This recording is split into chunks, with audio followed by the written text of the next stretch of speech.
Hello and welcome back to Open, everyone. Don't forget, we're always inviting you to get social with us.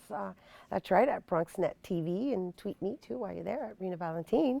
Our next guest is the owner and executive chef at the Raging Skillet, a critically acclaimed best wedding catering company, and by the Knot for the past six consecutive years. They're actually in the Hall of Fame. It's very cool. Known for her exotic and eccentric food menu that appeals to both the eyes as well as the taste buds. She recently published her memoir, which also includes some of her delicious recipes. And here now to tell us more about her rising success, please welcome executive chef and owner of the Raging Skillet, Chef Rossi. Hello. Hello. I'm so happy to be here. We are too, because we just finished a segment that was geared towards plant-based diets, and now we're into the Raging Skillet, which kind of loans itself to a rebel without a cause type of eating and menus. So just to be clear with everyone, of course, we are impartial, but everything in moderation. So that's right. That's right.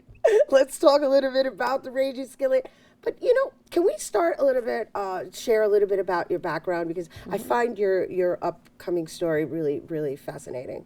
Well, I was born on the Jersey Shore, and it didn't really fit in with me because I was like, I kind of grew up in the 70s, and I was a punk rocker in New Jersey, and punk rock didn't work. And I wound up running away from home, which I do not recommend, by the way. Right. And my parents thought, well, they need to kind of shape me up. So they sent me off to live with a Hasidic rabbi who specialized in taking in wayward Jewish girls and straightening us out. First of all, it didn't work. But it definitely didn't work. But it got me to Manhattan, and my life has been pretty wild, ever since then. So there were so many wacky stories about how I grew up and how I ultimately became the owner of my catering company that it had to become a book. And just to clarify, when she says wild, she means wild in a productive manner. That's she was right. able to take her wild energy and create something that is unique, that is very successful. Well, what happened is I've always had a complete inability to lie. Like, you never want me at a poker game. I can't lie to save my life. Right. And so since I couldn't represent food I didn't believe in, I could only represent food I believed in, which was a little bit wild and fun and different. So I decided just to have my catering company be the Raging Skillet, and we're known as New York City's wildest caterer. The Zagat calls us the wildest thing this side of the Mason-Dixon line.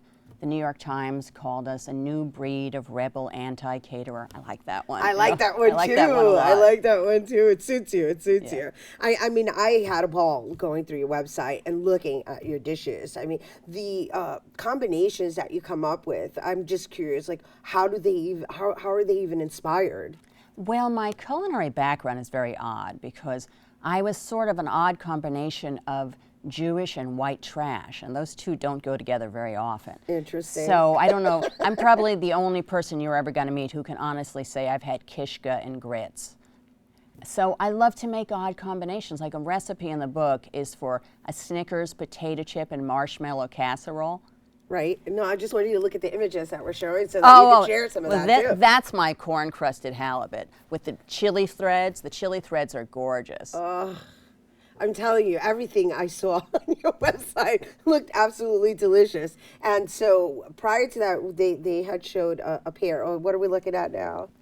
That is ceviche and miso spoons. So I like to pass things in interesting vehicles. The miso spoons are a great vehicle for ceviche, and I've even done shepherd's pies in the miso spoons. I think it's a lot of fun. So the other thing you do is you mix cultures. So there's a fusion going on. Well, obviously there's a fusion because you shared a recipe prior to showing these images of Snickers with... Snickers, potato chip, and marshmallow casserole. It's totally sick. It's sick. I'm going to make it for you next time I see you. Oh my gosh. Just make sure Nancy's not here. Nancy, we're so sorry. Because I'm so going to indulge in that. I think my biggest claim to fame is I'm the multi-ethnic wedding caterer. So people who call me, they don't know what to do. The bride's Jewish and the groom's Jamaican, and they're like, how do they make everyone happy? So I'll do like jerk chicken on latkes and call them jatkas, things like that. That's nice. Yeah, it's fun. It was really good, actually. That's hot. Yeah, with a little bit of mango chutney on top. It was awesome. That's hot. Yeah. I mean, you're in the Hall of Fame of wedding caterers. Like, what is that like? I mean, what does that mean to you? Like, coming from being self-made, self-developed, self-taught, Right. to now being the #1 sought-out wedding caterer. What is that like? Well, I think to me it means that I think people appreciate honesty. I mean, of course they want the food to be good, and of course they want everything to be great, but they also like the fact that I, from day one, tell them what it's going to cost and, you know, really wrap it around them and treat them like my best friend. And I don't have any preconceived notions. Like, I never say, this is the menu you have to have. So I just sit them down and I say, if you had one meal left before you died, what would it be? And if they say it'd be barbecue brisket, then I said, well, let's have it at your wedding. And if they say, well, I'm having a formal sit-down dinner, I say, well, we're going to serve barbecue brisket at your formal sit-down dinner.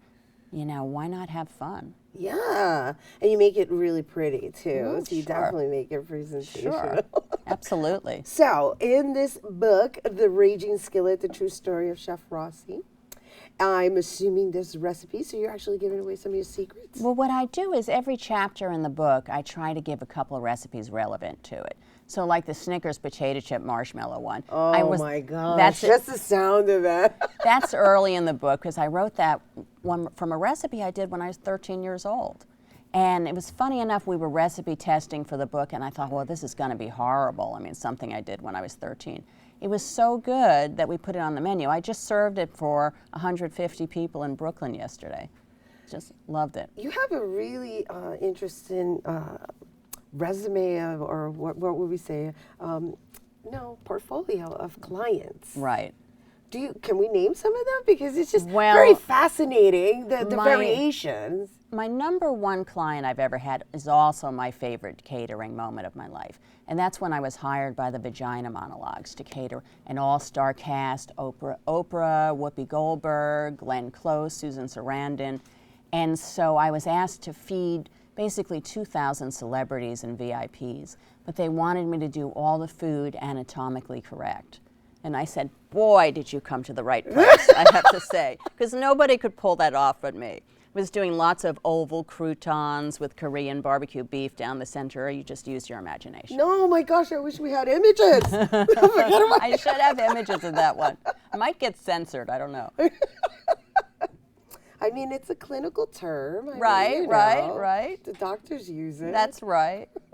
And it's a fabulous play, and it traveled all around the world. Yes, and it definitely serves a purpose Right. within our society right now as women, leading to you as a woman, business owner who is top of the line in her market, serving women, right? I mean, I know there's men that are part of the wedding, but usually the women are the ones who coordinate. Yeah, they're the ones making the decisions. Usually. So yeah. it's a beautiful thing, and congratulations to you on finding your purpose and serving. Thank you so much. No, and thank you for being here and sharing your book. So where can people find your book? Well, you can certainly get it at Amazon, at Barnes & Noble. You can go to the Feminist Press website and get it there, and most local booksellers will have it, and if they don't have it, they'll get it for you in a few days. And just before we go, why did you put it in a book? Because it's kind of like giving away your secrets. You know what? I had to do it because, I mean, I've had such an odd life, and so many times I start telling my stories, and they're like, no, you weren't sent to live with a Hasid when you were 16. It's not possible.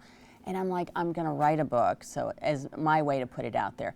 But also because my life has been so hard. So many of the things I did were so hard for women, especially professional kitchens in the 80s, that I thought if a young woman would read that book, I think it might really empower her. And that was my major motivation. Beautiful, beautiful. And thank you for taking the time to empower our viewers. Thank you so much. All right, Chef Rossi, we are so happy she came to visit us here on Open. And for more information on Chef Rossi and the Raging Skillet book, both the catering and the memoir, visit theragingskillet.com.